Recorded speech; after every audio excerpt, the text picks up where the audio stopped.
grease-stained hands on the red shop rag hanging from his back pocket, the same pocket that had held his uncle's tools for 15 years before they became his.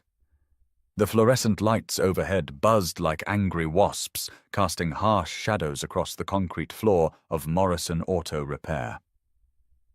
Well, it wasn't Morrison's anymore.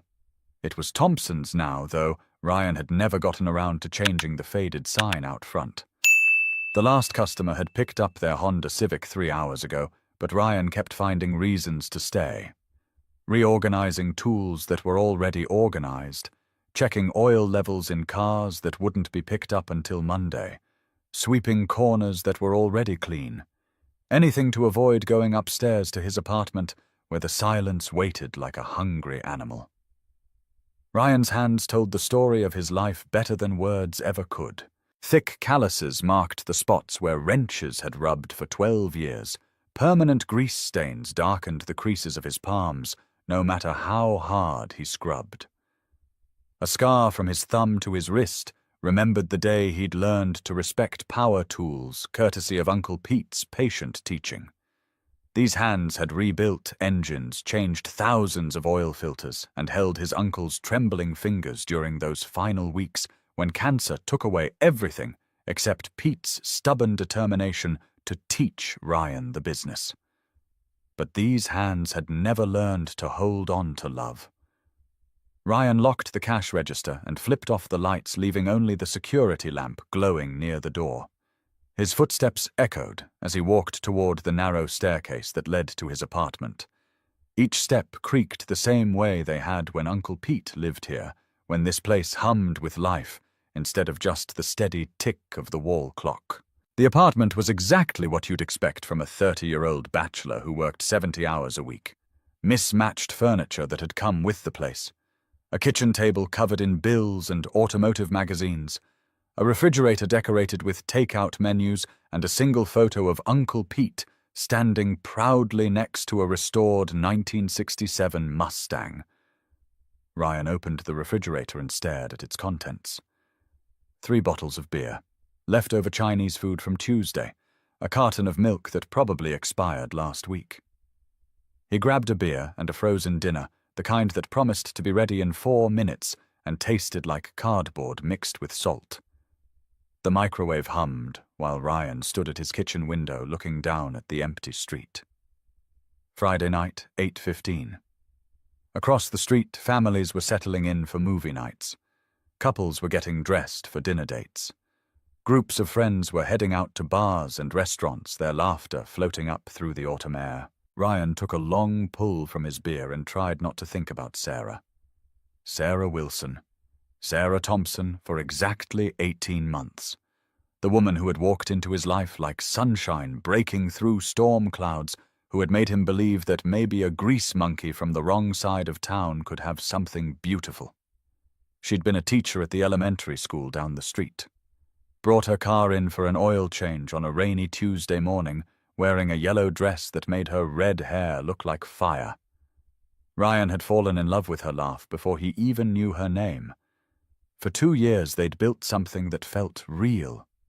Sarah would come by the shop after school, sitting on the old couch in the waiting area, while Ryan finished up with customers. She'd grade papers and ask about his day, genuinely interested in stories about Mrs. Chen's ancient Corolla, or the teenager who was saving up to buy his first car. They'd gotten married on a Saturday in October, just a small ceremony at City Hall, with Uncle Pete as the witness. Sarah had worn a simple white dress and carried sunflowers. Ryan had never felt so proud, so complete, so sure that his life was finally heading in the right direction. The divorce papers had arrived on a Tuesday.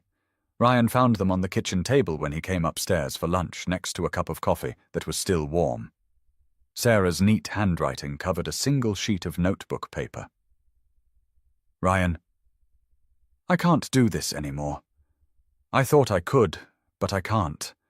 I need more than this. I need someone who can give me a real life, not just survival.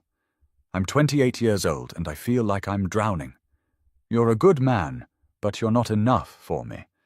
I deserve better than a life of struggle and grease stains and wondering if we'll ever have anything more than this. I've taken half of our savings. Consider it a fair trade for 2 years of my life. Don't look for me. Sarah. That had been 18 months ago. Ryan hadn't dated since. Hadn't even thought about it, really. What was the point? Sarah was right. He was just a mechanic. He fixed other people's problems for $40 an hour and went home to an empty apartment above a shop that barely paid the bills. The microwave beeped, pulling Ryan back to the present. He carried his dinner to the couch and turned on the television, cycling through channels until he found the old movie he'd seen a dozen times. Something familiar and safe, where he knew exactly how it would end. His phone buzzed on the coffee table. Ryan glanced at it, expecting to see a text from his mother, or maybe Mrs. Chen asking if he could look at her car again this weekend. Instead, he saw a name he hadn't seen in 12 years. Derek Matthews. Ryan stared at the screen for a long moment. Derek Matthews from Roosevelt High School. Derek Matthews, who drove a brand-new BMW to school every day while Ryan rode the city bus. Derek Matthews, who dated cheerleaders and threw parties in his parents' mansion while Ryan worked weekends at Uncle Pete's shop. Derek Matthews, who had never spoken to Ryan beyond the occasional nod in the hallway. Ryan opened the message. Hey, Ryan, remember me from high school? I've been thinking about old times and realized we lost touch. I have this friend who's perfect for you. She's smart, beautiful, and really wants to meet you. Dinner at Meridian tomorrow at 7. I already made the reservation. Her name is Isabella. You won't regret this, trust me. It's time you met someone who appreciates a good man. Ryan read the message 3 times, his frozen dinner growing cold in his lap. Derek Matthews setting him up on a blind date. Derek Matthews remembering he existed. It didn't make sense, but it had been 18 months since Sarah left. 18 months of microwave dinners and empty weekends. 18 months of watching his life tick by one lonely day at a time. His mother had been calling more often lately, her voice carefully casual when she asked if he was seeing anyone. Martha Thompson was 72 years old and worried about her son in the way only mothers could worry. She'd loved Sarah like a daughter and cried when she heard about the divorce. Maybe this was a sign. Maybe Derek had grown up matured, become the kind of person who thought about old classmates and wanted to help.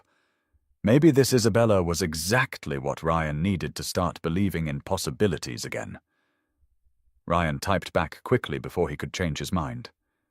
Sure sounds good. Thanks for thinking of me. He sent the message and immediately wondered if he'd made a mistake. But it was too late now. Tomorrow night he would put on his best shirt and try to remember how to talk to a woman who wasn't asking about brake pads or transmission fluid. For the first time in 18 months, Ryan Thompson allowed himself to hope. What he didn't know, what he couldn't possibly know, was that at that exact moment, Derek Matthews was laughing so hard he could barely breathe. He actually said yes. Derek Matthews held his phone up for his friends to see his perfectly white teeth gleaming in a smile that held no warmth whatsoever.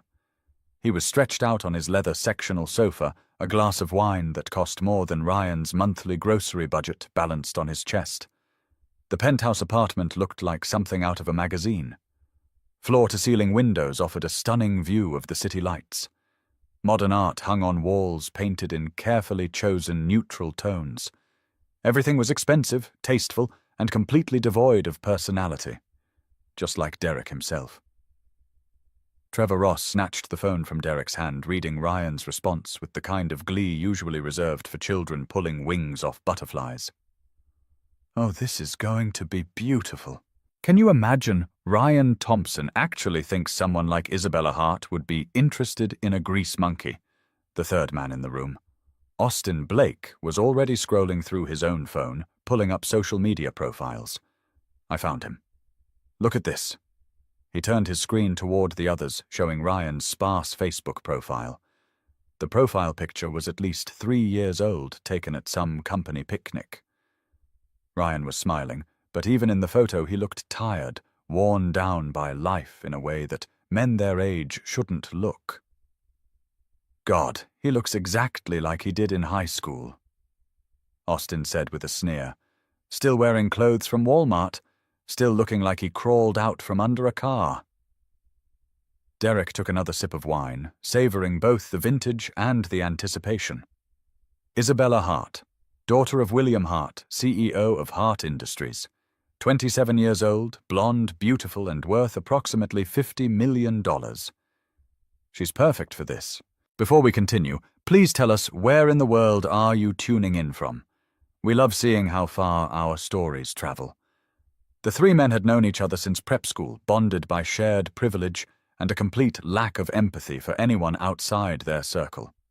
They'd spent their 20s climbing corporate ladders, building investment portfolios, and refining their ability to look down on everyone else. Derek worked at Kensington Financial, specializing in mergers and acquisitions. It was the kind of job that required expensive suits, Swiss watches, and the ability to destroy lives with a signature. He was good at it, mostly because he genuinely enjoyed watching other people fail. Trevor managed his trust fund and called it a career. Austin worked in real estate, selling multi-million-dollar properties to people who had more money than sense. Together they represented everything wrong with inherited wealth and unearned confidence.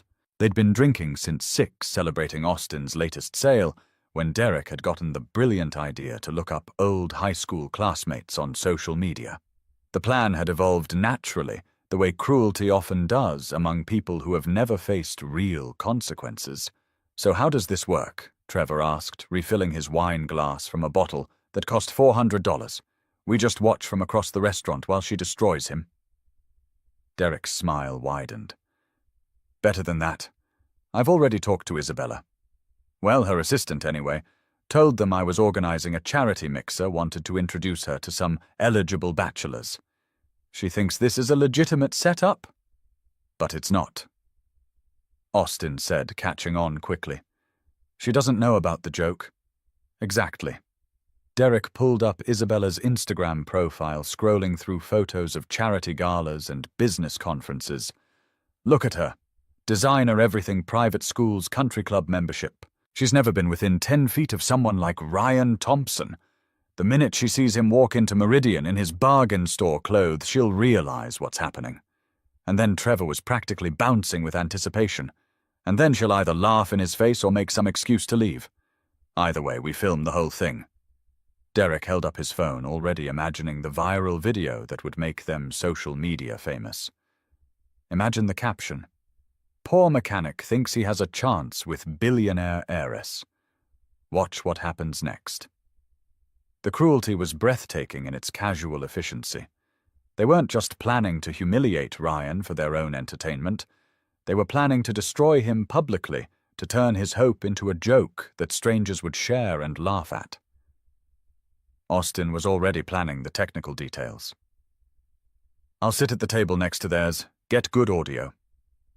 Trevor, you position yourself near the door for the wide shots. Derek can handle the close-ups. What if she doesn't react the way we think Trevor asked? What if she's nice to him? Derek's laugh was cold as winter rain. Isabella Hart. Please, she's society royalty. She dates senators' sons and tech billionaires. Trust me, she'll take one look at Ryan's calloused hands and run screaming back to her daddy's money. They spent another hour planning, working out camera angles and timing.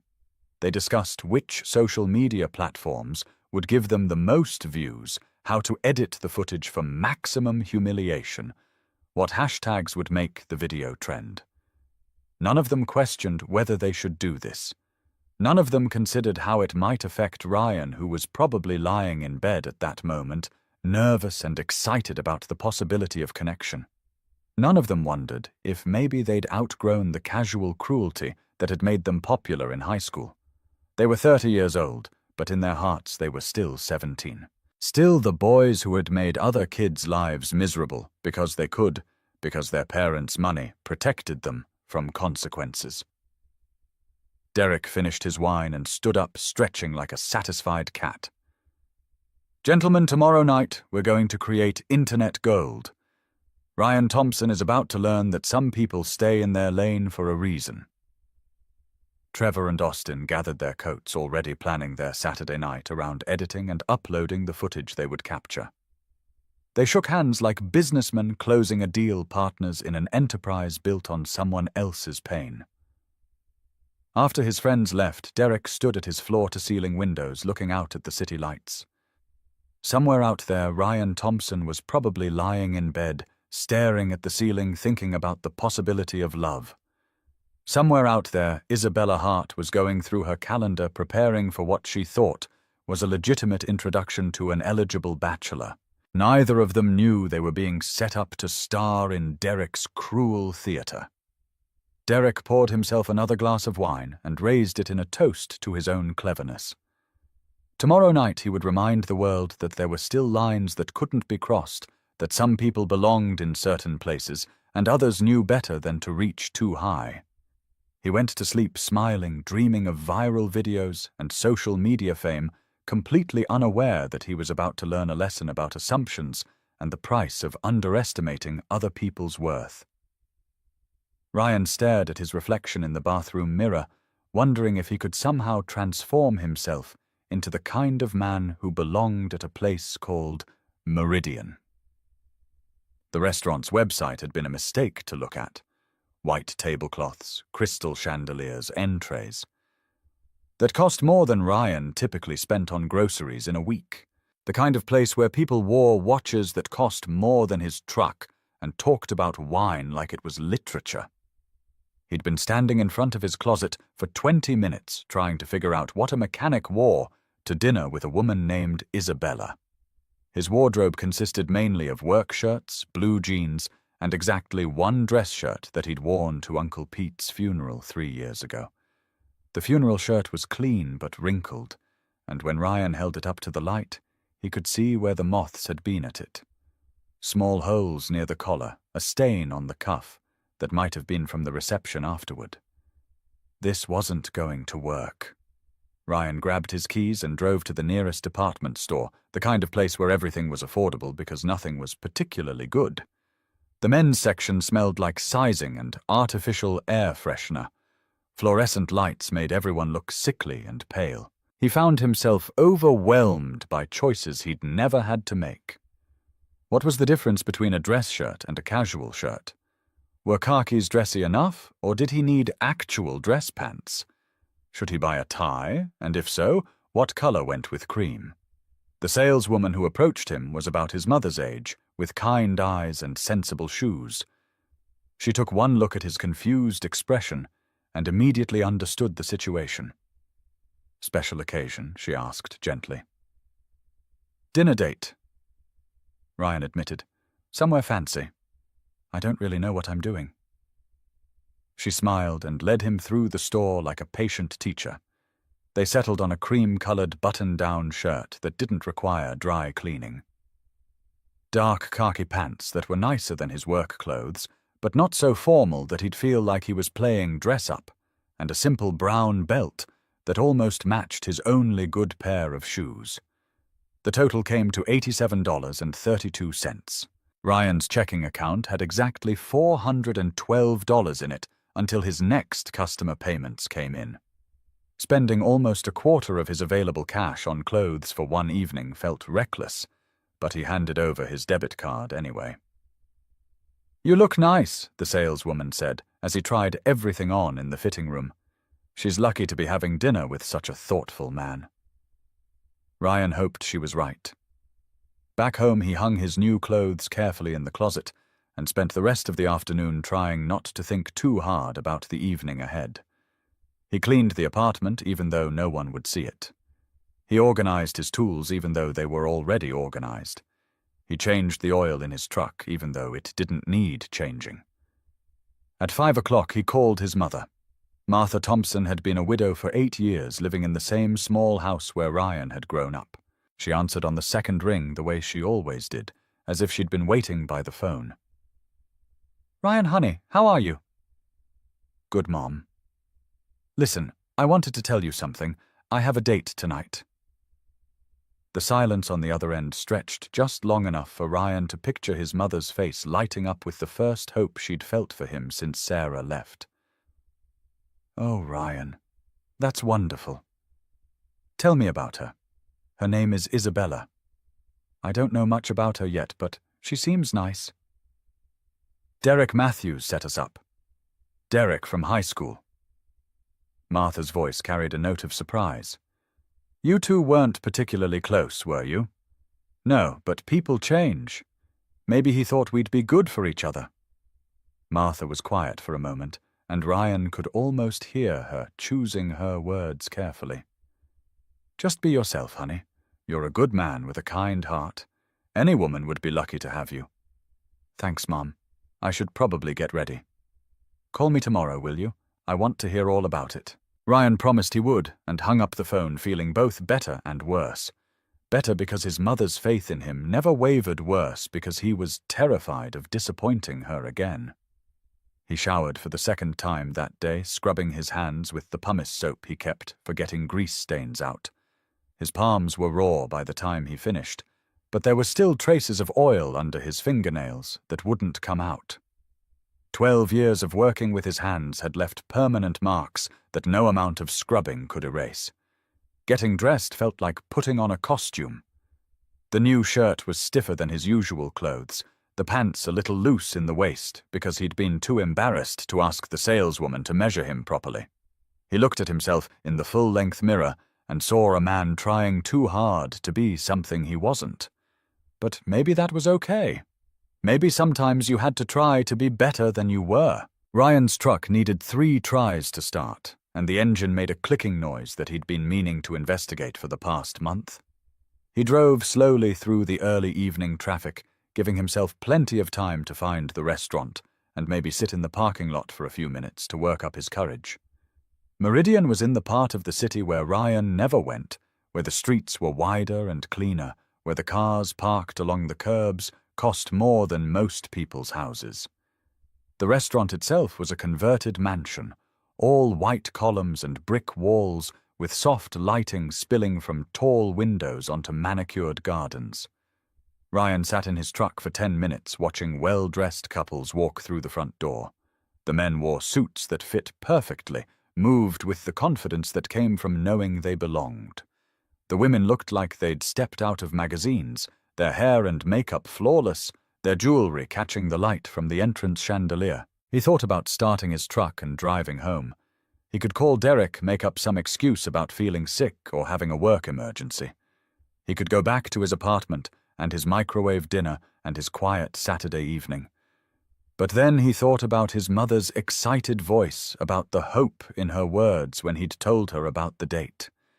He thought about Uncle Pete, who had always told him that backing down from a challenge was the only real failure. Most of all, he thought about Sarah's note. "You're not enough for me. I deserve better." Maybe Isabella would think the same thing. Maybe she'd take one look at him and realize she'd made a mistake. But at least he'd tried. At least he'd been brave enough to walk through that door and find out. Ryan checked his reflection in the rearview mirror one more time, straightened his collar, and got out of the truck.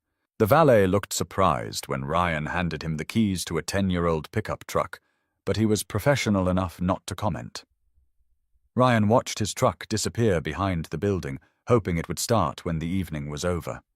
The entrance doors were heavy glass and brass, the kind that whispered expensive with every detail. Ryan pushed them open and stepped into a world he'd only seen in movies. Crystal chandeliers hung from coffered ceilings. Rich carpet muffled the sound of conversation and clinking silverware. The hostess stand was mahogany polished to a mirror shine, staffed by a woman who looked like she could be on television. She glanced up as Ryan approached, and he saw her eyes flicker over his carefully chosen outfit with the kind of assessment that left him feeling transparent. Her smile was professional, but cool, the sort of expression that suggested she'd dealt with people who didn't quite belong before. "Good evening," she said. "Do you have a reservation?" Ryan cleared his throat. "Yes, under Matthews. I'm meeting someone named Isabella." The hostess's eyebrows rose almost imperceptibly. "Of course. Right this way, please." She led him through the dining room, and Ryan felt every eye in the place tracking his movement. Conversations paused as he passed. He heard whispers that might have been about him or might have been his imagination. The table she led him to was near the center of the room, visible from every angle. 2 place settings, cream napkins folded into perfect triangles, water glasses that sparkled under the chandelier light. "Your server will be right with you," the hostess said. "Miss Hart should be arriving shortly." Ryan sat down carefully, afraid of disturbing the precise arrangement of silverware and plates. He looked around the room and felt his stomach drop as he recognized a familiar face in the corner. Derek Matthews sat at a large table with 2 other men, all of them dressed in expensive suits, all of them watching Ryan with barely contained amusement. Derek raised his wine glass in a mock toast, his smile sharp as a blade. That's when Ryan knew. This wasn't a setup for romance. It was a setup for humiliation. He was the joke, the entertainment, the poor mechanic who'd been foolish enough to think he deserved to be here. He started to stand up, ready to walk out with whatever dignity he had left, when the restaurant doors opened and a woman walked in. Even from across the room, even through his embarrassment and growing anger, Ryan could see that she was beautiful beyond anything he'd imagined. Blonde hair that caught the light, a figure that made every man in the restaurant notice, and a presence that commanded attention without demanding it. She was exactly the kind of woman who would never look twice at someone like him. And she was walking straight toward his table. The entrance doors of Meridian opened like the parting of curtains on a stage, and Isabella Hart stepped into the restaurant's golden light, as if she'd been born to it. She was a vision in red silk, but not the kind of obvious beauty that demanded attention through sheer force. Instead, she possessed an elegance that drew every eye in the room through subtle magnetism. Her blonde hair had been styled in soft waves that moved like water with each step, catching the chandelier light and throwing it back in shimmers of gold and honey. The dress she wore was a masterpiece of understated luxury. Red silk that hugged her figure without being obvious about it, cut with the precision that only came from designers who understood that true sophistication whispered rather than shouted. It fell to just below her knees, revealing legs that seemed to go on forever, before disappearing into heels that probably cost more than Ryan's monthly rent. But what made every person in Meridian pause their conversations wasn't just Isabella's striking beauty. It was the confidence with which she carried herself, the unmistakable bearing of someone who had never questioned her right to enter any room anywhere in the world. She moved like royalty, not through arrogance, but through the quiet certainty that came from a lifetime of knowing she belonged. Diamond earrings caught the light with every turn of her head, simple enough to be tasteful, expensive enough to announce her status to anyone who understood such things. A pearl bracelet on her left wrist was the only other jewelry she wore, but it was enough. On Isabella Hart, anything more would have been gilding the lily. Yet despite all this perfection, all this obvious wealth and breeding, she wasn't alone. The little girl holding her hand was like a miniature version of her mother, dressed in a red silk dress that matched Isabella's perfectly. Sophie Hart had inherited her mother's blonde hair, though hers fell in ringlets that bounced with each step. Her shoes were tiny versions of grown-up heels, and she wore a pearl bracelet that was clearly meant to match her mother's. But where Isabella moved with practiced grace, Sophie bounced with the irrepressible energy of a 3-year-old who found the entire world fascinating.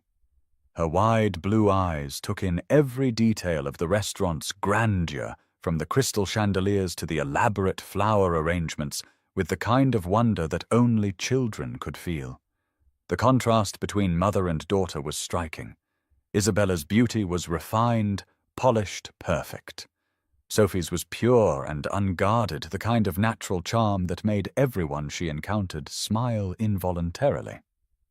The hostess who approached them was the same woman who had looked at Ryan with barely concealed disdain minutes earlier. But her entire demeanor changed when she recognized Isabella Hart. Her spine straightened. Her smile became genuine, and her voice took on a warmth that had been completely absent during Ryan's arrival. "Miss Hart," she said, her tone carrying just the right balance of respect and familiarity. "How wonderful to see you again. We have your table ready." "Thank you, Margaret," Isabella replied, her voice carrying the kind of casual warmth that suggested she remembered everyone's name and cared enough to use it. "I hope you don't mind that I brought Sophie tonight. I know children aren't typically in the dining room during evening service." The hostess Margaret looked briefly uncomfortable. Meridian had strict policies about children in the main dining room after 6 o'clock. It was one of the things that maintained their exclusive atmosphere, the guarantee that conversations would remain sophisticated and uninterrupted by the chaos that children could bring. But Isabella Hart wasn't just any customer. She was the daughter of William Hart, whose company had catered several major events at the restaurant. More than that, she was exactly the kind of patron that Meridian built its reputation on. Sophisticated, wealthy, and influential enough that accommodating her wishes was always good business. Of course not, Margaret said, though her smile was slightly strained. "We're delighted to have both of you this evening." "Wonderful," Isabella said, but there was steel underneath the silk of her voice, a quiet authority that suggested she had expected no other answer. "Sophie comes everywhere with me. Don't you, sweetheart?" Sophie nodded enthusiastically, then looked up at the hostess with the kind of direct gaze that children specialized in. "Your restaurant is very pretty. Do you have chicken nuggets?" Margaret's professional composure wavered slightly at this question, which was probably the first time anyone had asked about chicken nuggets in Meridian's 50-year history. "I'm sure our chef can prepare something appropriate for young Miss Hart." Sophie beamed. "I like it here already." As Margaret began leading them through the dining room toward Ryan's table, every conversation in the restaurant shifted to accommodate their passage.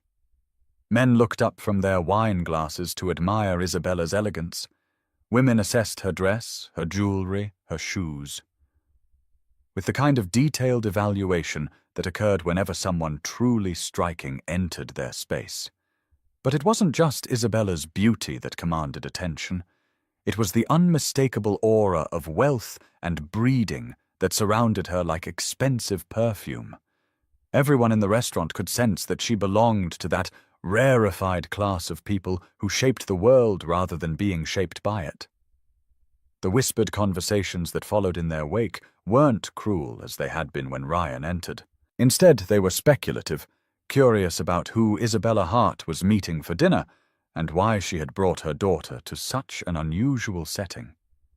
"She must be meeting someone very important," one woman murmured to her dinner companion. "Perhaps a business dinner," suggested another. "Though bringing a child seems odd for that. Maybe it's personal," offered a third voice. "She's been single since her daughter was born. Everyone's been wondering when she'd start dating again." Isabella heard none of these whispered speculations, or if she did, she gave no sign of caring. Her attention was focused entirely on the path ahead, where she could see a man sitting alone at a table in the center of the dining room. Even from across the room, she could tell that Ryan Thompson was exactly what Derek Matthews had promised he would be.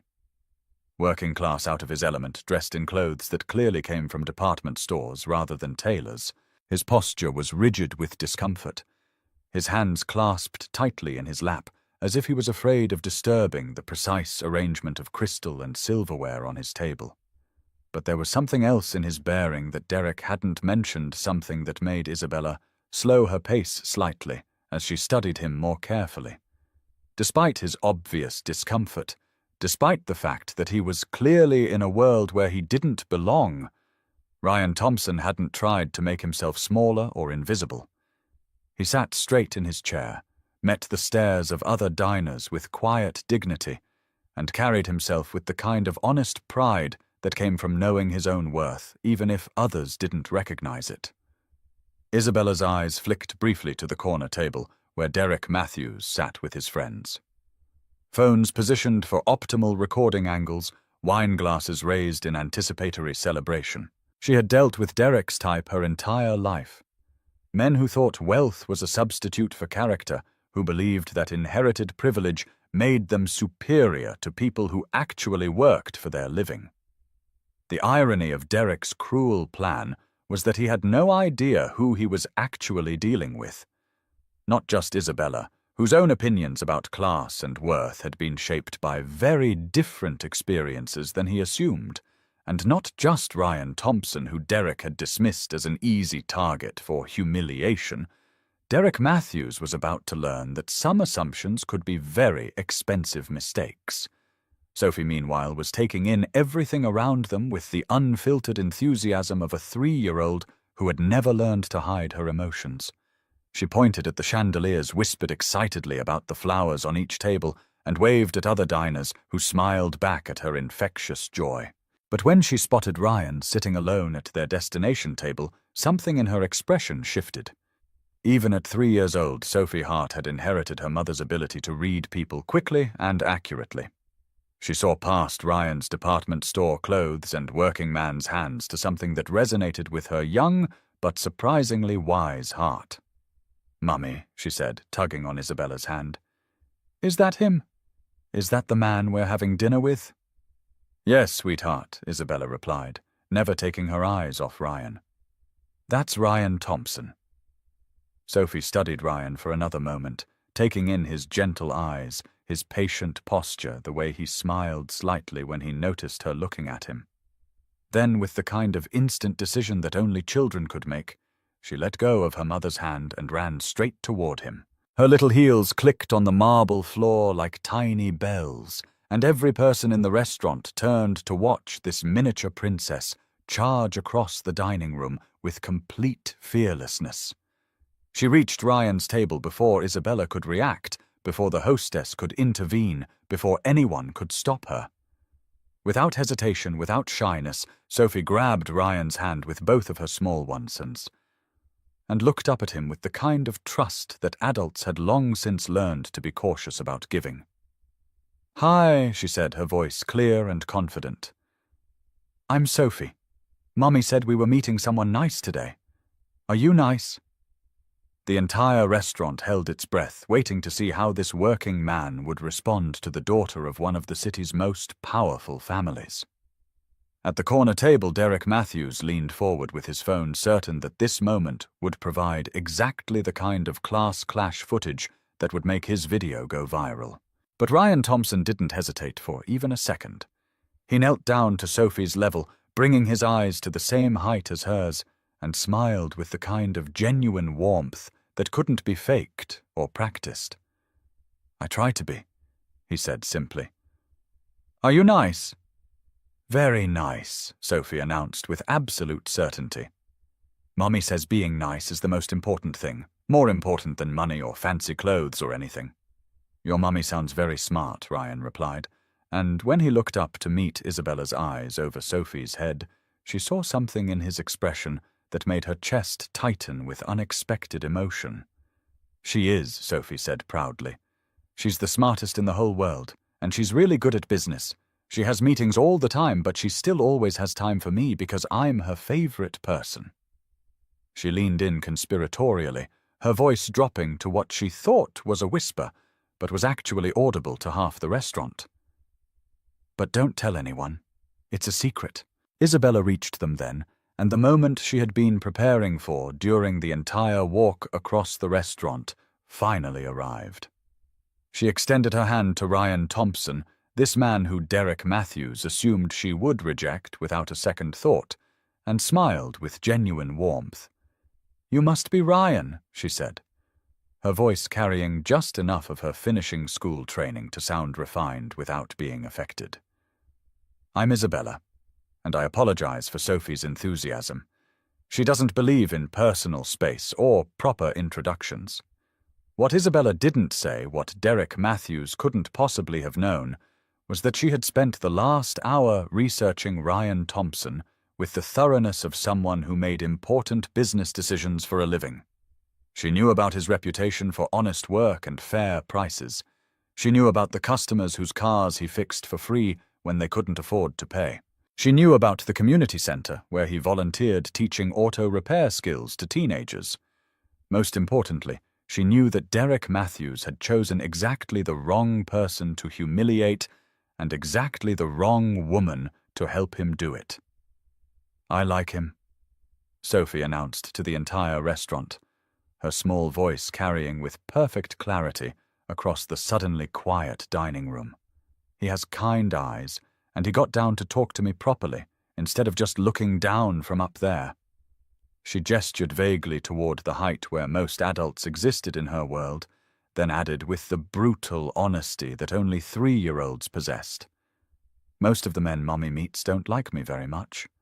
The words hung in the air like a confession, and Isabella felt heat rise in her cheeks. It was true, devastatingly so, but she had never expected her daughter to announce it quite so publicly. The men she typically encountered through business or social functions saw Sophie as an inconvenience at best, an obstacle at worst. Ryan was still kneeling at Sophie's eye level, and Isabella watched his expression shift from surprise to something that looked remarkably like anger on her daughter's behalf. "Well, that's their loss," he said firmly, his voice carrying enough conviction that Sophie's face lit up like a Christmas tree. "Any man who doesn't see how lucky your mum is to have you doesn't deserve either one of you." Sophie beamed and threw her arms around Ryan's neck in the kind of spontaneous hug that children gave when they felt completely safe with someone. Over her daughter's shoulder, Isabella saw Derek Matthews lean forward at his corner table, his expression shifting from anticipation to confusion. This wasn't going according to his carefully planned script. The hostess Margaret cleared her throat delicately. "Shall I show you to your table?" Isabella realized they were creating quite a scene, standing in the middle of Meridian's dining room, while every patron watched their interaction with fascination. Sophie was still attached to Ryan like a tiny blonde barnacle, and he seemed perfectly content to let her stay there. "Yes, please," Isabella said. "Sophie, sweetheart, let Ryan stand up so we can sit down." "Do I have to?" Sophie asked, but she released her grip and stepped back. "Can I sit next to him? If Ryan doesn't mind?" Isabella replied, looking at him with a question in her eyes. Ryan straightened his knees, popping slightly from kneeling on the hard floor. "I'd be honored to sit next to Sophie." Margaret led them to the table, which suddenly seemed both too small and too large for this unusual group. Ryan moved to pull out Isabella's chair, a gesture that earned an approving nod from Sophie, who had apparently appointed herself the judge of his manners. "That's good," Sophie informed the restaurant at large. "Mommy says gentlemen always help ladies with their chairs, but most men forget." Ryan helped Sophie into her chair, next boosting her up and adjusting the booster seat that Margaret had quietly provided. His movements were patient and practiced, suggesting he had experience with small children. "Do you have kids?" Sophie asked with her characteristic directness. "No, but I have several customers who bring their children to the shop while I work on their cars. I've learned that little people deserve the same respect as big people." Sophie nodded approvingly. "See, Mommy. He gets it." Isabella settled into her own chair, acutely aware of the attention their table was receiving from the rest of the restaurant. Some diners were frankly staring, fascinated by the unusual sight of the Hart Industries heiress having dinner with a man who clearly didn't belong to their social circle. Others were more discreet, stealing glances, while pretending to focus on their own conversations. At Derek's table in the corner, she could see phones positioned for optimal recording angles, 3 men leaning forward with barely contained excitement, waiting for the moment when she would reveal the cruel punchline they expected. Isabella had spent her entire adult life dealing with men who underestimated her intelligence, who assumed that blonde hair and a famous last name meant she could be easily manipulated. Derek Matthews was about to learn exactly how wrong those assumptions could be, but first she needed to be honest with Ryan Thompson about what was really happening here. "Ryan," she began, folding her hands on the table and meeting his eyes directly. "I need to be completely honest with you about this evening." Ryan's expression didn't change, but she saw his shoulders tense slightly. He was preparing himself for disappointment, for the rejection he had probably expected from the moment he walked into Meridian. "Derek Matthews contacted me last week." Isabella continued, her voice calm and clear. "He told me he was setting up what he called an encounter. He wanted me to come here, meet you, and essentially humiliate you for his entertainment and that of his friends." She nodded toward Derek's table, where 3 men were now leaning forward with obvious interest, phones ready to capture whatever was about to unfold. They planned to film the whole thing and post it on social media. The idea was that I would take one look at you, realize you weren't from my social class, and reject you in the most cruel way possible. Ryan's face flushed deep red, and Isabella saw his hands clench into fists on the table. The humiliation was written clearly across his features, but underneath it she saw something else. Anger not at her, but at the situation itself. "So why are you telling me this?" he asked, his voice tight but controlled. "Why not just do what he wanted? Because Derek Matthews is an idiot who doesn't know nearly as much about me as he thinks he does." Isabella replied, her own anger beginning to show through her composed exterior. "He assumed that because I'm the daughter of a CEO, because I wear expensive clothes and attend charity functions, I would naturally find you beneath me and enjoy making you feel small." She leaned forward slightly, her eyes never leaving Ryan's face. He was wrong about everything. Sophie, who had been listening to this exchange with the intense focus that children brought to adult conversations they didn't quite understand, suddenly spoke up. "Are those the mean men?" she asked, pointing directly at Derek's table. "The ones who wanted to hurt Ryan's feelings?"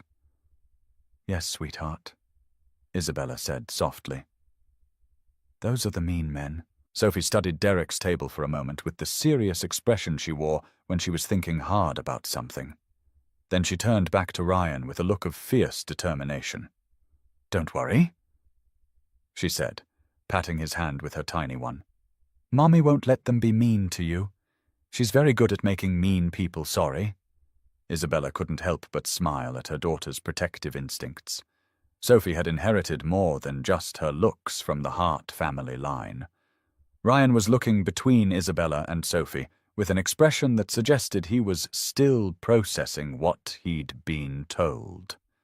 The relief of knowing he wasn't going to be humiliated was warring with the anger of knowing that had been the plan all along. "I don't understand," he said slowly. "If you knew this was supposed to be a cruel prank, why did you come? Why not just tell Derek to get lost?" "Several reasons," Isabella replied. "First, I was curious about the man Derek had chosen as his target. I did some research on you, Ryan Thompson. I know about Morrison's auto repair, about how you took over your uncle's business and kept all his employees, even though downsizing would have been more profitable. I know about your reputation for honest work and fair prices. I know how you fixed Mrs. Chen's car for free when you found out she was choosing between paying you and buying groceries." Ryan's eyebrows rose. "How did you find all that out?" "I have my methods," Isabella said with a slight smile. "The point is, Derek chose you because he thought you'd be an easy target for humiliation. What he didn't realize is that he was actually introducing me to exactly the kind of man I've been hoping to meet. Really." The word came out softer than Ryan had intended, carrying more hope than he'd meant to reveal. "Really," Isabella confirmed. "Ryan, I get asked out constantly by men who see my last name and think dollar signs. Men who drive cars that cost more than most people's houses and say all the right things but treat service staff like they're invisible and see my daughter as an inconvenience to be managed." "That's true," Sophie chimed in. "There was this one man, what was his name again?" "Mommy Brad Kensington," Isabella said with obvious distaste. "Right," Sophie turned to Ryan with the air of someone sharing important intelligence. "He said children should be seen and not heard, so I told him that was stupid and that he shouldn't be seen or heard either." Ryan couldn't help but laugh at Sophie's matter-of-fact delivery. "You told him that?" "Yep," Sophie said proudly. "Mommy said it wasn't polite, but Grandpa said it was accurate." Isabella's smile was both proud and slightly embarrassed. Sophie is very protective of her opinions about people. She's also remarkably good at reading character. Like how she knew you were nice right away. Sophie said to Ryan. I can always tell. The mean ones look at me like I'm a problem. The nice ones look at me like I'm a person. Her simple wisdom hit Ryan harder than any complex explanation could have. This 3-year-old had articulated something profound about human nature, with the clarity that only children possessed. You sound like a very smart judge of character, he told Sophie.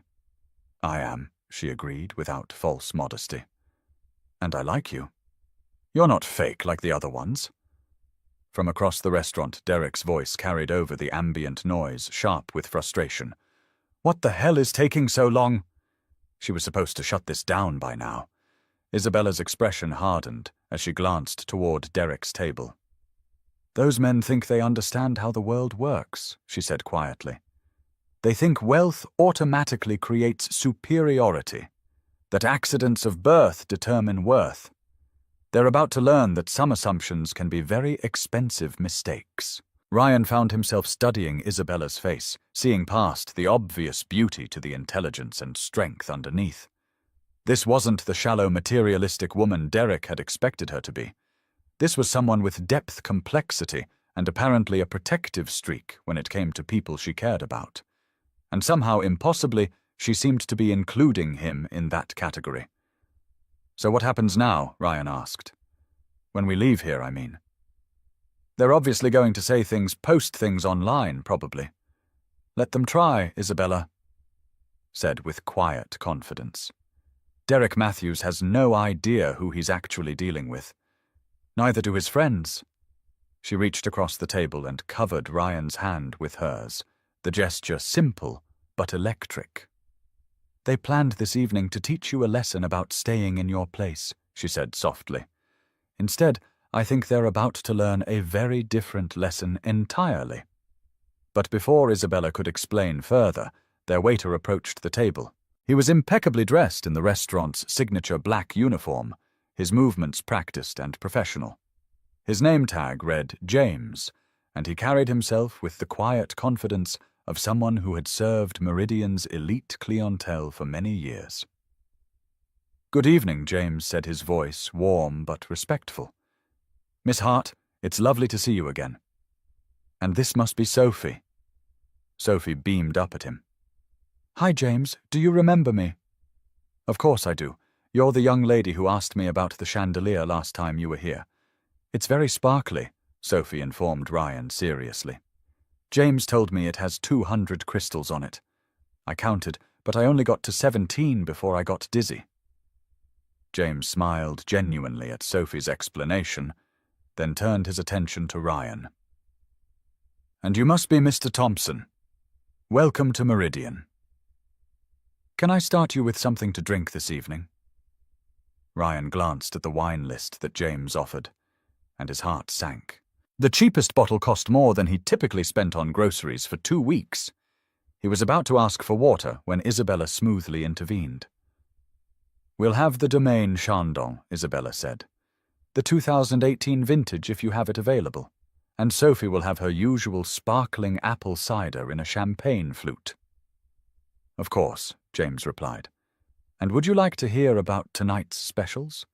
As James described dishes with names Ryan couldn't pronounce and ingredients he'd never heard of, Ryan found himself studying Isabella more carefully. She listened to the specials with genuine interest, asked intelligent questions about preparation methods, and seemed completely at ease in this world of white tablecloths and crystal glasses. But there was something else underneath her polished exterior. A warmth and authenticity that Derek Matthews had completely missed in his calculations. When James finished describing the specials, Isabella turned to Ryan. What sounds good to you? And please don't worry about the prices. This is my treat. I can't let you pay for dinner, Ryan protested, though the relief in his voice was obvious. Yes, you can, Sophie said matter-of-factly. Mommy always pays when she invites people. It's good manners. Isabella smiled at her daughter's confident assertion. Sophie's right. I invited you, so I'm buying. Besides, Derek was planning to pay for this evening as part of his little show. The least I can do is make sure his credit card actually gets some use." "How do you know Derek will pay?" Ryan asked. "Because I'm about to text him and tell him that if he doesn't pick up the bill for this dinner, along with a generous tip for James, I'll make some phone calls that will ensure his investment firm loses several very important clients." She pulled out her phone and began typing with swift efficiency. "Men like Derek think wealth is just about having money. They don't understand that real wealth is about having influence, and influence means knowing which phone calls to make when someone needs to be taught a lesson." As Isabella sent her message, Ryan watched Derek's table from the corner of his eye. He saw Derek check his phone, saw his expression shift from confident amusement to something approaching panic as he read Isabella's text. Derek immediately began typing back, his fingers moving frantically across his phone screen. Within moments, Isabella's phone chimed with his response. "Let's see what Derek has to say," Isabella murmured, opening his message. She read it silently, then looked up at Ryan with a smile that was both beautiful and slightly predatory. "He says he'd be delighted to cover our evening and that he hopes we have a lovely time." Sophie clapped her hands together. "Does that mean the mean men can't be mean anymore? It means they're starting to understand that being mean has consequences," Isabella replied, reaching over to smooth Sophie's hair. "Especially when you're mean to people I care about." The casual way she said it, the implication that she already cared about Ryan after knowing him for less than an hour, made something warm unfurl in his chest. When was the last time someone had stood up for him? When had anyone ever used their influence to protect him instead of diminish him? James returned with their drinks, the champagne properly chilled and poured with ceremony. Sophie's apple cider presented in a crystal flute that made her giggle with delight. After they ordered their meals, the conversation began to flow more naturally. "Tell me about your business," Isabella said, settling back in her chair. "How long have you been running Morrison's? 3 years since Uncle Pete died," Ryan replied. "He owned it for 22 years before that. I grew up in that shop, learning everything from him. He always said that honest work and fair prices would build a reputation worth having." "That's exactly the kind of philosophy my father started with," Isabella said thoughtfully. "He always told me that your reputation is the only thing you truly own. Everything else can be taken away." "What does your father do?" Ryan asked. Then immediately felt foolish. Everyone in the city knew who William Hart was. "He runs Hart Industries," Sophie answered before her mother could respond. "He builds big buildings and helps people with money stuff, and he gives lots of money to help sick kids get better." Isabella smiled at her daughter's simplified but accurate description. "My father started Hart Industries 35 years ago with $1,000 he borrowed from his own uncle. He was the son of a maintenance worker at a downtown office building. Every night after school, he'd go to work with his father, learning how buildings worked from the ground up." Ryan's eyebrows rose. "I didn't know that. The articles I've read about Hart Industries always focus on the business empire, not the background." "That's intentional," Isabella said. "In business, people often respect you more if they think you were born into success rather than built it yourself. It's easier to intimidate competitors if they think wealth and power come naturally to you." "But that's not true," Sophie added.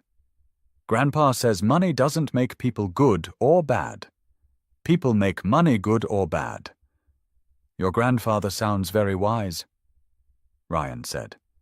"He is. He also said that people who work with their hands build the world that everyone else gets to live in." Sophie looked directly at Ryan as she said this, her young face serious. "Grandpa would like you."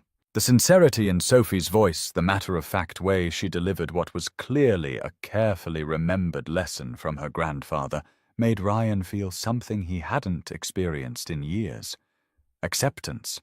Not just tolerance or politeness, but genuine acceptance from people whose opinions mattered. "Does your father know you're here tonight?" Ryan asked Isabella. "Does he know about Derek's plan?" Isabella's smile turned mysterious. My father knows everything that's important. Let's just say that Derek Matthews may find Monday morning at work very interesting. Their meals arrived then, beautifully presented dishes that looked more like art than food. Sophie had insisted on the chicken tender, specially prepared by the chef, while Isabella and Ryan had ordered fish that came with sauces Ryan couldn't identify, but tasted better than anything he'd ever eaten. As they ate, the conversation continued to flow with surprising ease.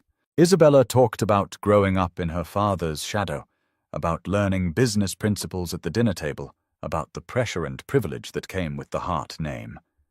People assume that having money makes everything easy, she said, cutting her fish into precise bites. And in many ways it does. I've never worried about paying bills or finding a job, but it also means that everyone wants something from you. Every friendship, every relationship becomes complicated by questions of motivation. How do you know who's genuine? Ryan asked. You learn to read people quickly, Isabella replied. You develop instincts about who sees you as a person versus who sees you as a bank account or a business opportunity.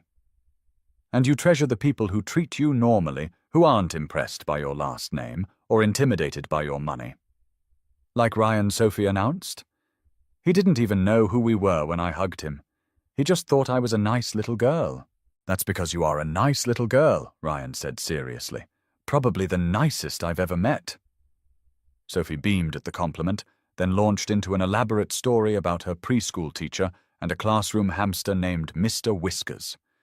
As she talked, gesturing enthusiastically with her small hands, Ryan found himself completely charmed by her unfiltered joy and enthusiasm. Isabella watched Ryan's interaction with her daughter with growing amazement. Most of the men she encountered tolerated Sophie, at best treated her like an obstacle to be managed, while they pursued Isabella's attention and money. But Ryan was genuinely engaged with Sophie, listening to her stories with the same attention he'd given to Isabella's business discussions. She's not usually this talkative with strangers, Isabella said softly, while Sophie paused to take a drink of her sparkling cider. I don't think she sees me as a stranger, Ryan replied, watching Sophie arrange her vegetables into what appeared to be a garden on her plate. Children are good judges of character. They don't have all the filters that adults develop. That's true, Isabella agreed. Sophie has never warmed up to anyone this quickly. Usually it takes weeks for her to feel comfortable enough to chatter like this. Maybe it's because I'm not trying to impress her, Ryan said thoughtfully. I'm not trying to win her approval so I can get closer to you. I just think she's a remarkable little person who deserves to be heard. The simple honesty of his statement hit Isabella harder than any practiced charm could have. This was exactly what had been missing from every other relationship she'd attempted since Sophie was born. Men who saw her daughter as a person rather than a complication. As if sensing the importance of the moment, Sophie looked up from her vegetable garden and studied both adults with the intense focus she reserved for important decisions. Are you going to be friends? She asked directly. Because I think you should be friends. You both smile with your eyes when you talk to each other. Isabella felt heat rise in her cheeks. Her 3-year-old daughter had apparently inherited the Hart family ability to read people and situations with uncomfortable accuracy. I'd like to be friends, Ryan said, simply looking at Isabella rather than Sophie. If Isabella would like that too. I would, Isabella replied, her voice softer than she'd intended. I really would. Good, Sophie said with satisfaction. Now can we order dessert? James said they have chocolate cake that's taller than me. As James presented the dessert menu with elaborate descriptions of artistic confections, Ryan found himself relaxing in a way he hadn't experienced since before Sarah left. The conversation flowed naturally, moving from serious topics to shared laughter as Sophie provided running commentary on everything around them. Isabella was nothing like the shallow, materialistic woman Derek had expected her to be. She was intelligent, thoughtful, and surprisingly down-to-earth, despite her obvious sophistication. More importantly, she treated him like an equal rather than a curiosity or a charity case. The chocolate cake, when it arrived, was indeed taller than Sophie and decorated with spun sugar that looked like art. Sophie's eyes widened to cartoon proportions as James set it in front of her. "That's the most beautiful cake in the whole world," she breathed, then looked up at Ryan with complete seriousness. "You have to help me eat it. It's too important for one person." As they shared dessert, Isabella found herself studying Ryan's face in the candlelight. His hands, calloused and permanently stained from years of honest work, were gentle as he helped Sophie navigate her enormous slice of cake. His laugh was genuine when Sophie got chocolate frosting on her nose. His attention to her daughter never felt forced or calculated. This was what she'd been searching for without knowing it. Not another wealthy bachelor with impeccable credentials and empty charm, but a man who saw her daughter as a blessing rather than a burden, who valued character over connections, who treated service staff with respect and didn't need to name-drop or show off to feel important. Derek Matthews, in his cruel attempt to humiliate a decent man, had accidentally introduced Isabella to exactly the kind of person she'd hoped to find.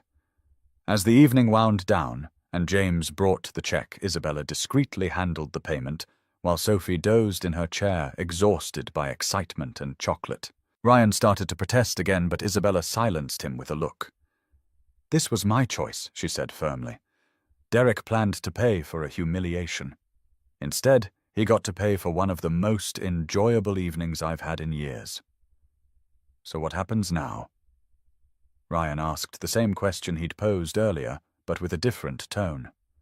Hope had replaced resignation in his voice.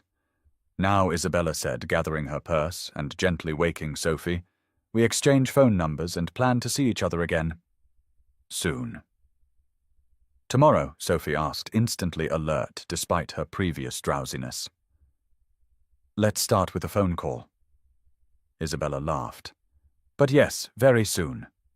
As they prepared to leave, Isabella glanced toward Derek's table in the corner.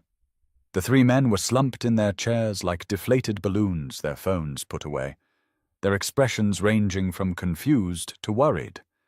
Derek's evening of cruel entertainment had become his own expensive lesson in underestimating people, and based on the text messages Isabella had been receiving from her father during dinner, Derek's education was just beginning. But that was a problem for Monday morning. Tonight was about new beginnings, unexpected connections, and the discovery that sometimes the people who try to hurt you end up giving you exactly what you needed most. As they walked toward the restaurant exit, Sophie, holding both Ryan's hand and Isabella, realized that Derek Matthews had no idea what he'd actually accomplished tonight. He'd set out to humiliate a good man, and instead had introduced that man to the family who would change his life forever. The valet brought Ryan's truck around, and Isabella watched his face carefully as he tipped the young man and helped them into the vehicle. There was no embarrassment about his 10-year-old pickup, no apology for the manual windows or the small tear in the passenger seat. This was who he was, and he wasn't ashamed of it. As Ryan drove them to Isabella's car, Sophie chatted excitedly from the middle of the bench seat about their evening. She'd had chocolate cake taller than herself, met a nice man who listened to her stories, and spent an evening in a restaurant with chandeliers that sparkled like diamonds. For Sophie, it had been a perfect night. For Isabella, it had been a revelation. And for Ryan, it had been the beginning of understanding that maybe, just maybe, he was enough exactly as he was. Derek's cruel plan had backfired in ways he couldn't possibly have imagined. Instead of proving that people should stay in their designated social classes, he'd demonstrated that real connection transcended artificial boundaries. As they pulled into the parking lot where Isabella's BMW waited, Sophie was already making plans for their next meeting.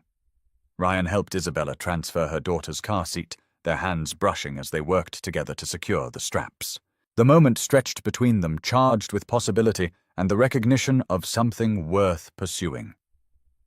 "I had a wonderful time tonight," Isabella said softly. "Both of us did." "So did I," Ryan replied. "More wonderful than I expected when this evening started. Sophie, now buckled into her car seat in Isabella's car, called through the open window. "Ryan, will you come to my birthday party? It's in 3 weeks and Mommy always makes the best cake. If your mommy invites me, I'd be honored to come," Ryan said, making Sophie squeal with delight.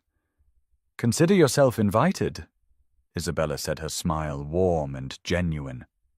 "And Ryan, thank you for being exactly who you are. Don't ever let anyone make you feel like that's not enough." As Isabella drove away with Sophie waving enthusiastically from the back seat, Ryan stood in the parking lot and watched their tail lights disappear into the night. His phone buzzed with a new text message. It was from Isabella. "Thank you for a perfect evening. Call me tomorrow." Ryan saved her number in his phone and typed back, "Wild horses couldn't stop me." As he drove home through the quiet city streets, Ryan reflected on how completely his life had changed in the span of a single evening. He'd walked into Meridian expecting humiliation and found something he'd stopped believing was possible. Hope. Meanwhile, across town in his penthouse apartment, Derek Matthews was pacing his living room like a caged animal. His phone had been ringing constantly since dinner. Ended text messages arriving from business contacts, social connections, and professional acquaintances. The messages all carried variations of the same theme. William Hart was asking questions about Derek's character and judgment. Hart Industries was reconsidering their business relationship with Kensington Financial. Perhaps Derek should consider whether his current position was a good fit for someone with his demonstrated lack of professional discretion. Derek's friends Trevor and Austin had left hours ago, suddenly remembering other commitments when it became clear that their evening of entertainment had become a networking nightmare. The video footage they'd planned to use for social media humiliation was now nothing more than evidence of their own cruelty. As Derek poured himself another drink and tried to calculate how much tonight's entertainment was going to cost him professionally, he still didn't understand what had gone wrong. He'd chosen Ryan Thompson as a target because he seemed like an easy mark, a working-class mechanic who would be out of his depth at a place like Meridian, easily intimidated and humiliated by someone from Isabella Hart's social class. He'd assumed Isabella would share his casual cruelty, would see Ryan as beneath her, and react with predictable disdain. Derek had been wrong about everything. Ryan Thompson wasn't weak or easily intimidated. He was a man of quiet strength and genuine character. Exactly the kind of person who impressed people like William Hart, who had built his own empire from similar humble beginnings. Isabella Hart wasn't the shallow, materialistic woman Derek had expected. She was intelligent, principled, and perfectly capable of recognizing character when she saw it. Most importantly, Derek had underestimated the power of genuine connection over artificial social boundaries. As his phone buzzed with another ominous message from a business contact, Derek Matthews began to realize that some assumptions could be very expensive mistakes. Sunday morning arrived with autumn sunshine streaming through the windows of Ryan's apartment. For the first time in 18 months, he woke up with something to look forward to. Isabella had said to call her today, and Sophie had extracted a promise that he'd come to her birthday party. Ryan made coffee and sat at his kitchen table with his phone in his hand, nervous about making the call, but excited in a way he'd forgotten was possible. At exactly 10 o'clock, he dialed Isabella's number. She answered on the second ring. "Good morning, Ryan. I was hoping you'd call early. Sophie's been asking about you since she woke up." "Good morning, Isabella. How did she sleep after all that chocolate cake like a rock? But she dreamed about chandeliers and chocolate cake taller than buildings. She wants to know if you'd like to come to the park with us this afternoon. Nothing fancy, just the playground and maybe ice cream." "I'd love that," Ryan said, meaning every word. That afternoon, Ryan found himself pushing Sophie on the swings at Riverside Park, while Isabella sat on a nearby bench, watching them with a smile that made his chest feel tight with happiness. Sophie had insisted that Ryan needed to see how high she could swing, and she provided running commentary on her aerial achievements. Look how high I'm going, she called out, her blonde curls streaming behind her like ribbons. I'm almost flying. You are flying, Ryan called back. You're the best flyer I've ever seen. Isabella watched this interaction with growing amazement. Sophie had accepted Ryan into their lives with the instant trust that children reserved for people they felt truly safe with. And Ryan responded to Sophie's enthusiasm with genuine enjoyment rather than adult tolerance. When Sophie finally tired of swinging and demanded ice cream, they walked to the vendor cart near the pond. Ryan insisted on paying this time, despite Isabella's protests counting out exact change for 3 ice cream bars, with the careful attention of someone who knew the value of every dollar. As they sat on a bench eating their ice cream, Sophie between them with chocolate dripping down her chin. Isabella felt something she hadn't experienced since Sophie was born. Contentment. Not the careful satisfaction of a successful business deal or the polite pleasure of social obligations, but the deep, warm contentment of being exactly where she belonged, with exactly the right people. Ryan, she said, as Sophie ran off to chase ducks by the pond. I need you to understand something. He turned to look at her, his expression attentive and slightly concerned. Last night at dinner, Sophie said you were nice because you got down to her level to talk to her, but that's not the only reason she likes you. What do you mean? Isabella watched her daughter bend down to examine something fascinating in the grass. Sophie has never had a father figure in her life. Her biological father left before she was born, and every man I've dated since then has seen her as an obstacle to overcome rather than a person to appreciate. Ryan was quiet, listening with the same focused attention he'd given to Sophie's stories the night before. Sophie doesn't remember life without me, but she knows something's missing. She sees her friends with their fathers and asks me why she doesn't have one. I've always told her that our family is complete with just the 2 of us, that we don't need anyone else to be happy. But watching her with you yesterday, seeing how naturally you interact with her, I realized I might have been wrong about that. Isabella's voice grew softer. I wasn't looking for a father for Sophie when I agreed to meet you. I was curious about the man Derek had chosen to humiliate, and I wanted to turn his cruel plan against him. But watching you 2 together, seeing how happy you make her just by treating her like she matters, she paused, gathering her courage for what she wanted to say next. I think Sophie's been waiting for someone like you without even knowing it. And honestly, so have I. Ryan felt his throat tighten with emotion. Isabella, I need you to know that I don't see Sophie as something to tolerate or work around. She's remarkable.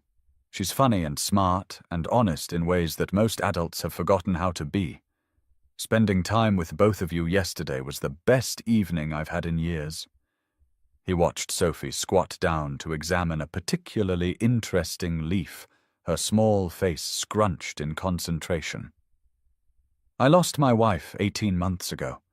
She left because she said I wasn't enough, that I couldn't give her the life she deserved. For 1.5 years, I believed that. I thought maybe I was just meant to be alone, that someone like me didn't deserve a family. But watching Sophie yesterday, listening to her laugh, having her trust me enough to hold my hand and share her stories, it reminded me that maybe I do have something to offer. Maybe being enough isn't about money or status. Maybe it's about showing up, being present, caring about the people in your life.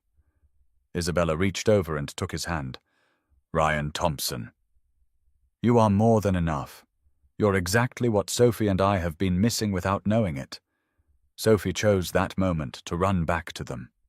Her cheeks flushed with excitement and her hands cupped around something precious. Look what I've found, she announced, opening her palms to reveal a smooth, heart-shaped stone. It's a treasure, and I found it while you 2 were talking about important things. She looked between them with the knowing expression that children sometimes wore when they understood more than adults gave them credit for. Are you going to be my friend forever, Ryan? She asked with the directness that only 3-year-olds could manage. If that's what you want. Ryan said seriously. "I'd like that very much." "It is what I want," Sophie declared. "And Mummy wants it too. She gets happy eyes when she talks about you." Isabella laughed, embarrassed but pleased by her daughter's observation. "Happy eyes, very happy eyes," Sophie confirmed. "Like when you look at me, but different. More like when you look at chocolate cake." Both adults burst into laughter at Sophie's comparison, and the little girl beamed with pride at making them happy. As the afternoon wore on, they walked around the park, Sophie running ahead to investigate every interesting tree, flower, and squirrel, while Ryan and Isabella talked about everything and nothing. The conversation flowed with the same easy naturalness they'd discovered the night before, but now it was deepened by honesty and the recognition of genuine connection. As the sun began to set, painting the sky in shades of pink and gold, they found themselves back at the bench where they'd eaten ice cream hours earlier. Sophie had finally worn herself out and was curled up between them, her head on Isabella's lap and her legs across Ryan's knees, fast asleep, despite the outdoor setting. "She trusts you completely," Isabella said softly, smoothing Sophie's hair.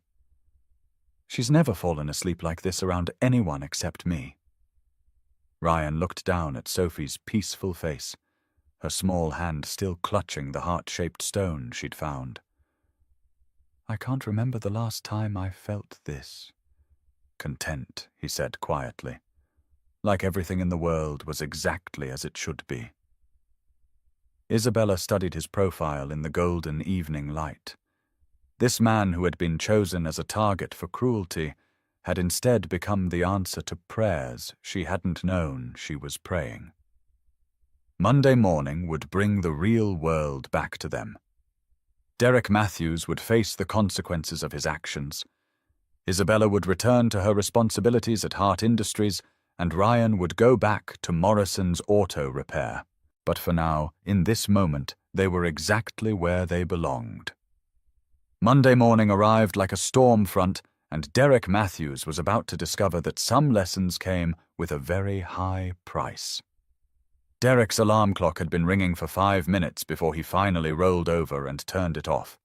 His head was pounding from too much wine and too little sleep, and his mouth tasted like regret mixed with expensive alcohol. He'd spent most of Sunday fielding phone calls from increasingly nervous business associates, all of them asking careful questions about his judgment and professional discretion. By evening, the pattern had become clear. William Hart was asking questions, and when William Hart asked questions about someone's character, smart people paid attention. Derek forced himself out of bed and into the shower, trying to wash away the growing certainty that Friday night's entertainment was going to cost him more than the dinner bill. As the hot water pounded against his back, he tried to figure out how to explain to his boss that a practical joke had somehow turned into a professional nightmare. The commute to Kensington Financial took Derek through the heart of downtown, past glass towers that housed the city's most powerful companies. Hart Industries occupied an entire building near the financial district, its logo visible from Derek's office window, as a daily reminder of the kind of success that demanded respect. Derek had always been proud of his corner office, his expensive suits, his reputation as someone who got things done without worrying too much about whose feelings got hurt in the process. Today, those things felt fragile, as if they could disappear with a phone call from the wrong person. At exactly 9 o'clock, Derek's assistant knocked on his office door with the kind of expression that suggested she'd rather be anywhere else. "There's Matthews, Mr. Kensington would like to see you in his office immediately." Richard Kensington was the founder and CEO of Kensington Financial, a man who had built his investment firm from nothing and had very strong opinions about what kind of behavior reflected well on his company. He was also Derek, suddenly remembered with growing alarm, a long-time golf partner of William Hart. Derek straightened his tie and walked down the hallway to the executive suite, his footsteps echoing on marble floors that suddenly seemed less impressive and more ominous. Kensington's office was a study in understated power. Rich wood paneling, leather-bound books, awards, and photographs documenting 30 years of financial success. Kensington himself sat behind a desk that could have been an aircraft carrier, his expression unreadable but definitely not friendly. "Sit down," Derek Kensington said without preamble. "We need to talk." Derek sat trying to project confidence, while his stomach churned with anxiety. "I had an interesting conversation this morning with William Hart," Kensington continued. "He was asking about your character, your judgment, your fitness to represent this company in professional settings." The words hit Derek like physical blows. William Hart had been asking questions about him personally. This wasn't just about business relationships or investment deals. This was about his reputation, his career, his future. "He seemed particularly interested in your activities last Friday evening," Kensington went on. "Something about a restaurant, a practical joke, an attempt to humiliate someone for entertainment purposes." Derek opened his mouth to defend himself, to explain that it had just been harmless fun, that no one had actually been hurt. But the words died in his throat when he saw the expression on Kensington's face. "Derek, in the 30 years I've been running this company, I've learned that character matters more than credentials. Our clients trust us with their money, their futures, their legacies. They need to believe that the people representing Kensington Financial are individuals of integrity and sound judgment." Kensington stood up and walked to the window overlooking the financial district. "In all that time, I've never had William Hart call me to express concerns about one of my employees' personal conduct. William Hart is one of the most respected businessmen in this city. When he questions someone's character, people listen." The older man turned back to face Derek, his expression grave. "Effective immediately. You're on administrative leave pending a full review of your conduct and your fitness to continue representing this company. Security will escort you to your office to collect your personal belongings." Derek felt the world tilt beneath his feet. Administrative leave was corporate speak for career suicide. Once word got out that Kensington Financial had suspended him pending a character review, no other investment firm in the city would touch him. "Mr. Kensington, I can explain. It was just a joke. Nobody actually got hurt. Derek, the problem isn't what you did. The problem is that you thought it was appropriate to do it. That tells me everything I need to know about your judgment and your character." Kensington pressed a button on his phone. "Security, please escort Mr. Matthews to his office, and then off the premises." As Derek was walked through the office by 2 security guards past colleagues who suddenly became very interested in their computer screens, he finally understood what Isabella had meant when she'd talked about influence and phone calls. Derek Matthews had learned that some entertainment was too expensive to afford. Meanwhile, across town at Morrison's Auto Repair, Ryan was discovering that his life was about to change in ways he'd never imagined. He was underneath a Honda Civic wrestling with a stubborn oil filter when he heard the shop's bell chime, indicating someone had entered. Ryan called out from under the car, his voice slightly muffled by the engine above him. "Be right with you. Just finishing up here." "Take your time," a voice replied. "I'm in no hurry." There was something familiar about the voice, but Ryan couldn't place it until he rolled out from under the Honda and found himself looking up at a man in an expensive suit who somehow managed to make even the garage setting look comfortable rather than out of place. William Hart stood in the middle of Morrison's Auto Repair like he belonged there, his hands clasped behind his back as he examined the neat organization of tools, the clean work areas, the pride that showed in every detail of Ryan's shop. "Mr. Hart," Ryan said quickly, wiping his hands on a rag and standing up. "This is unexpected. Is there something wrong with your car?" William smiled, and Ryan saw where Isabella had gotten her warmth. "Not with my car, no. I wanted to meet the man who made such an impression on my daughter and granddaughter this weekend." Ryan felt heat rise in his cheeks. "They're remarkable people, sir. I enjoyed spending time with them very much. So I understand."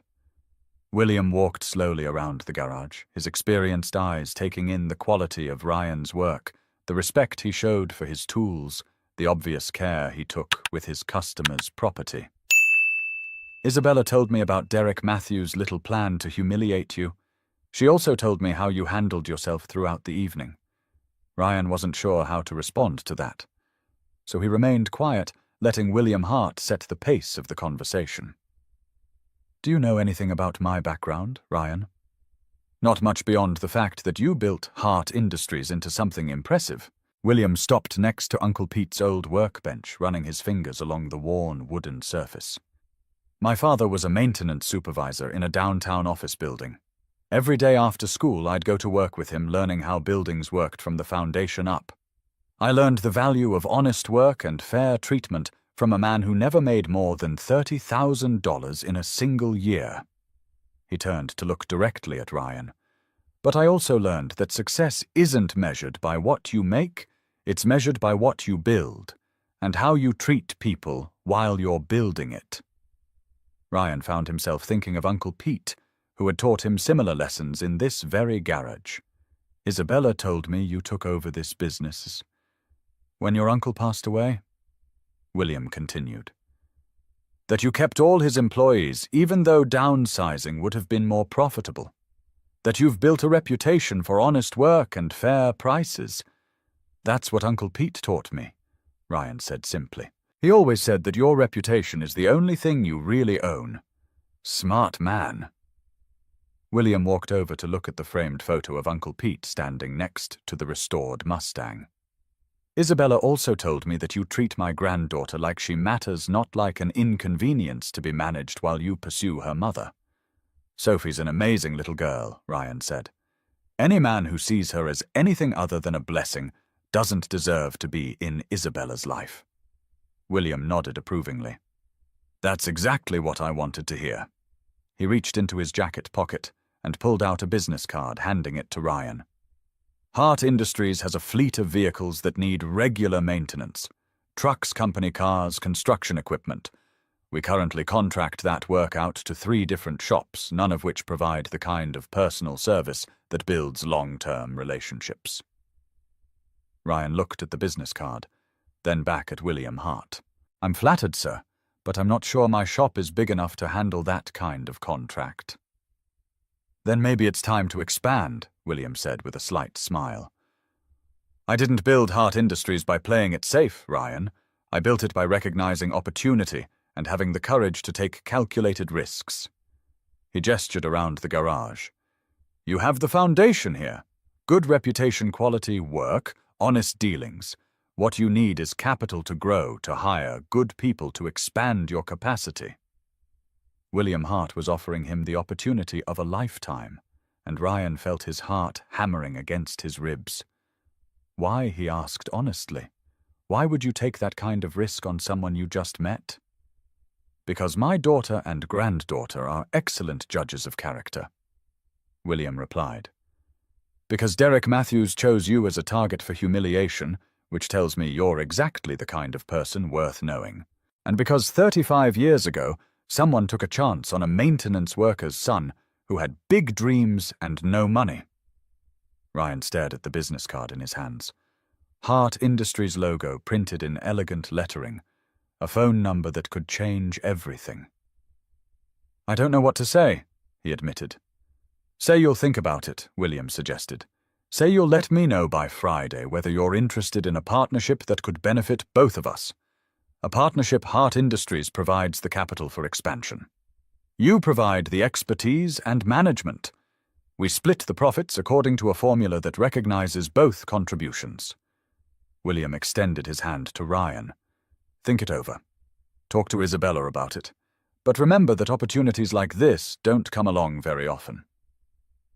As they shook hands, Ryan felt like his entire world was shifting beneath his feet. 3 days ago, he'd been a struggling mechanic, barely making ends meet. Now he was being offered a partnership with one of the city's most successful companies, Mr. Hart Ryan said, as William prepared to leave. Thank you for believing in me, for giving me this chance, for raising an incredible daughter and granddaughter. William smiled.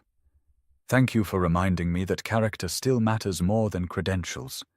Isabella and Sophie deserve someone who sees them for who they are, not what they represent. That evening, Ryan called Isabella with news that left both of them amazed and slightly overwhelmed by how quickly their lives were changing. "He offered you a partnership." Isabella's voice carried wonder and excitement. "Ryan, do you understand what this means?" "I think so," Ryan said, though he was still trying to process the day's events. "Your father is offering me the chance to build something bigger than I ever imagined possible. He's offering you the chance to become the man you've always been capable of being," Isabella corrected gently. "My father sees potential that others miss. That's how he built his empire, by recognizing value where others see only surface appearances. Do you think I should take it?" Isabella was quiet for a moment, and Ryan could almost hear her thinking through the implications. "I think you should do what feels right to you," she said finally. "But I also think my father doesn't make offers like this lightly. If he believes in you, maybe it's time you started believing in yourself." That night, Ryan lay in bed staring at the ceiling, thinking about Uncle Pete and the lessons he'd learned in this garage, about Sarah's letter and the pain of being told he wasn't enough, about Isabella and Sophie and the possibility of a family he'd never dared to hope for, about William Hart's offer and the chance to build something that would honor Uncle Pete's memory while creating a legacy for the future. By morning, he'd made his decision. 6 months later, Thompson Hart Automotive occupied a building 3 times the size of the original Morrison's shop, with 8 experienced mechanics, state-of-the-art equipment, and a waiting list of customers who had heard about their reputation for quality work and honest dealing. Ryan stood in his office looking out at the bustling garage floor where men and women he'd hired worked with the same pride and attention to detail that Uncle Pete had taught him. On his desk sat a framed photo of the original Morrison's shop. Uncle Pete's gentle smile, a daily reminder of the values that had built this success. The phone on his desk rang, and Isabella's voice filled the room with warmth. "Are you ready for tonight?" she asked. "As ready as a man can be for the most important question of his life," Ryan replied. "Sophie's been practicing her job as ring bearer all morning." Isabella laughed. "She's very serious about her responsibilities." Tonight, Ryan would ask Isabella to marry him. The ring was already in his pocket, a simple but elegant diamond that he'd chosen with Sophie's help 3 weeks ago. They'd spent an hour at the jewelry store while Sophie examined every ring with the focused attention of a professional consultant. That one she'd finally announced, pointing to the ring that had immediately caught Ryan's eye as well. "It's perfect for Mummy because it's beautiful, but not too fancy. She doesn't like fancy things that much." The saleswoman had smiled at Sophie's confident assessment, and Ryan had known immediately that his 3-year-old consultant was absolutely right. The proposal would take place at Riverside Park, at the same bench where they'd eaten ice cream on their first afternoon together. Isabella thought they were going for an ordinary Sunday picnic, but Ryan had spent weeks planning every detail. Sophie was in charge of bringing the heart-shaped stone she'd found that first day, which she'd been carrying in her pocket like a talisman ever since. William Hart would be hiding behind a tree with a camera ready to capture the moment when his daughter realized what was happening. The past 6 months had transformed all their lives in ways none of them could have anticipated. Thompson Hart Automotive was thriving beyond Ryan's wildest dreams. Isabella had taken on a more active role at Hart Industries, working closely with her father to ensure their partnership with Ryan's company continued to benefit both businesses. Most importantly, they'd become a family in all but legal terms. Ryan spent most evenings at Isabella's house, helping Sophie with her bedtime routine, reading stories and marveling at how naturally he'd slipped into the role of father figure that Sophie had been waiting for her entire short life. The transformation hadn't been without challenges. Learning to merge their different worlds, their different backgrounds, their different expectations had required patience and compromise from everyone involved. But love, Ryan had discovered, made those challenges feel like adventures rather than obstacles. Derek Matthews, meanwhile, had learned that actions had consequences. His suspension from Kensington Financial had become permanent termination when the character review revealed a pattern of questionable judgment and unprofessional behavior. No other investment firm in the city would hire him, and he'd eventually been forced to leave town and start over somewhere his reputation couldn't follow him. Trevor and Austin had faced their own professional consequences as word of their Friday evening entertainment spread through their social circles. It turned out that cruelty, even when disguised as humor, wasn't as amusing to others as they'd believed. But Derek's failure had become Ryan's opportunity, and sometimes justice worked in unexpected ways. As Sunday afternoon arrived, Ryan drove to Isabella's house with his heart hammering and the ring box making his pocket feel impossibly heavy. Sophie met him at the door, practically bouncing with excitement about their picnic plans. She had no idea she was about to help orchestrate the most important moment of all their lives. At the park, as they spread their picnic blanket on the grass near the pond, Ryan watched Isabella laugh at something Sophie said, and felt his chest tighten with overwhelming love. This woman, this child, this life they'd built together, it was everything he'd never known he wanted, and more than he'd ever believed he deserved. When the moment came when Sophie handed him the heart-shaped stone with a solemn expression, and Isabella looked at him with sudden understanding, Ryan dropped to one knee and asked the question that would determine their future. "Isabella Hart, will you marry me?" Through her tears, through Sophie's excited squealing, through the sound of William Hart's camera clicking from his hiding place behind the oak tree, Isabella's answer rang clear and certain. Yes, Ryan Thompson. Yes, yes, yes.